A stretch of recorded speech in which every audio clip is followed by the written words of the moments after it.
Hello gorgeous! Welcome to my mini vlog. Samahan niyo ulit ako sa panibagong araw as a crocheter ma'am. Ito nga't naganda lamang ako ng hihigaan ni baby dito sa labas at mas presko dito. Sobrang init kasi ngayon kaya naman mas gusto namin dito kapag katanghali. Para na rin nababantayan ko si baby habang magko-crochet ako. Ayan nga, dinoble-doble ko lang yung latag niya para medyo lumambot naman yung hihigaan niya. Hindi pa naman kusang nadapa si baby kaya pwede pa siya dito at saka andito rin naman ako. Ito nga't pagpasok ko sa kwarto ay nagmamaritesan pala ang mag-ama. Sino naman na kaya ang pinag-uusapan nitong dalawa na to? Yun nga't inaya ko na rin sila sa labas at sabi ko okay na hihigaan ni baby doon. Kaya naman si dada na rin ang naglabas sa kanya dito para naman mapreskohan na rin sila. Ayan nga't pagkalapag namin kay baby medyo natutulala pa siya dyan sa part na yan. Medyo naliwanagan rin siguro siya sa paligid kaya naman nagtataka siya. Inobserbahan muna nga din namin siya dyan kung hindi ba siya mag-iinarte. At ox naman kaya inumpisahan ko na rin itong ginagawa ko. At saka andyan din naman yung dada niya kaya naman may magbabantay din sa kanya. Nais ko nga lang ng bahagya itong lamesa at mag-i-start ako mag-crochet. Simula kasi nung nagawa ko ng dress ni baby, hindi ko pa naayos itong mga pinaggagamit ko. Kaya naman ibinalik ko na muna sila sa mga lagayan nila para naman maayos lahat ng gamit dito sa harapan ko bago ako mag-start. And at dahil wala pang kaplano-plano kung ano bang gagawin ko, ay tinignan ko na muna tong notebook ko. Nagtitingin ako kung ano bang mga pattern na pwede kong gawin dyan. Maya-maya nga nakita ko tong mag-ama ay naglalaro nitong lagayan ko nung doon sa may letterboard ko ng mga letters. Nalilibang daw kasi si baby dyan kapag inaalog-alog niya. Kaya naman naisipan ko na lang sigurong gawa ng laruan si baby. Kahit hindi pa niya ito masyadong malalaroan ay naisip kong gawan na rin siya. Gusto ko kasi na meron siyang kalakihan na laruan at gusto ko ako yung gagawa nun. Kaya naman tamang-tama itong pagkakataon na to kaya ngayon ko na siya gagawin. Sakto nga at itong yarn kong chunky yarn na to hindi ko naman alam kung anong gagawin ko dito dahil nakuha ko lang siya as free sample. Kaya naman nag-iisa lang yan at walang ibang mga kulay na kasama. Habang nagtitingin nga ako dyan ng pattern at tinatanaw ko ng anak ko at gusto na niya makipag-usap sa amin.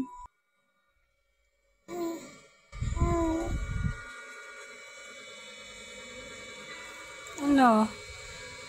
Paganda ka naman sa camera. Alam mo na yung camera. Oo. Paganda ka na sa camera. Bakit? Nasasanay ka na.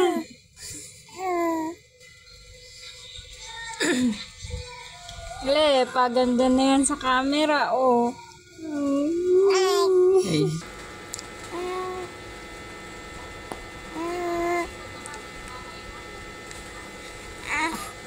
Natutuwa nga kami sa part na yan at talaga naman pangiti-ngiti pa siya sa camera at alam niya kung saan siya titingin. Nakakatuwa nga at nagkakaroon na kami ng family bonding na katulad dito.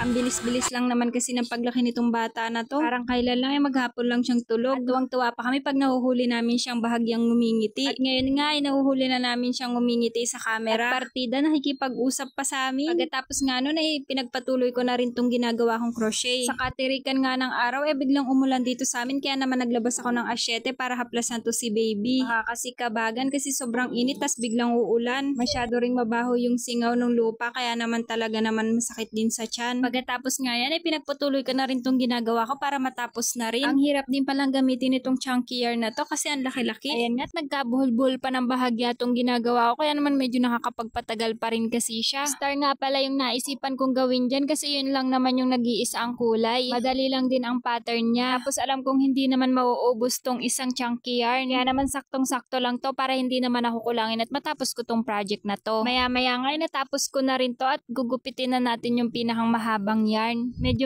unsatisfied pa nga ako dyan sa ginawa ko kasi medyo paumbok yung magic ring ko. Pero sabi nga nila trust the process kaya okay na yan. Maya-maya nga dyan ipinasa na rin sa akin ni dada si baby kasi nagluluko na nga at inaantok na rin din kasi dyan si dada kaya naman kinuha ko na rin si baby. Pinadede ko lang naman siya dyan sa part na yan at saka ko hinele. Eto nga't nag-open lang kami ng music kasi sanay si baby natutulog na may music. Kaya naman nag-play lang kami dyan ng music at saka napakanta na rin ako syempre. Hindi nga lang kanta yan, may bahagyang pagsayaw pa yan. Minsan nakaka-enjoy din kasing ihele si baby kapag may tugtog. Syempre mapapasabay ka na lang din sa beat. Tapos mapapakanta ka pa kahit mali-mali naman yung lyrics. Nakakatuwa nga dyan si baby kasi tinititigan niya talaga ako. Ewan ko ba kung nagagandahan siya sa boses ko o pinag-iisipan na niyang mama ko ba to? Pero sana naman doon sa part na pinag-iisipan niya maganda sana yung boses ko. Kasi wala na siyang siyang magagawa at ako talaga yung mama niya. Ayan nga't nakakaramdam na siya ng antok dyan. Kaya naman nung nakatulog na siya, dali-dali ko na rin siyang ibinaba dito sa pwesto niya. Dahan-dahan ko nga lang din inayos tong dantayan niya para maging komportable siya. Tapos inayos ko na rin tong pinakang harang niya dito sa laglagan para naman kahit maglikod siya hindi masyadong delikado. Pagkatapos nga nung alam kong okay na yung tulog niya, nag-start na rin ako ulit gawin tong star na ginagawa ko. 2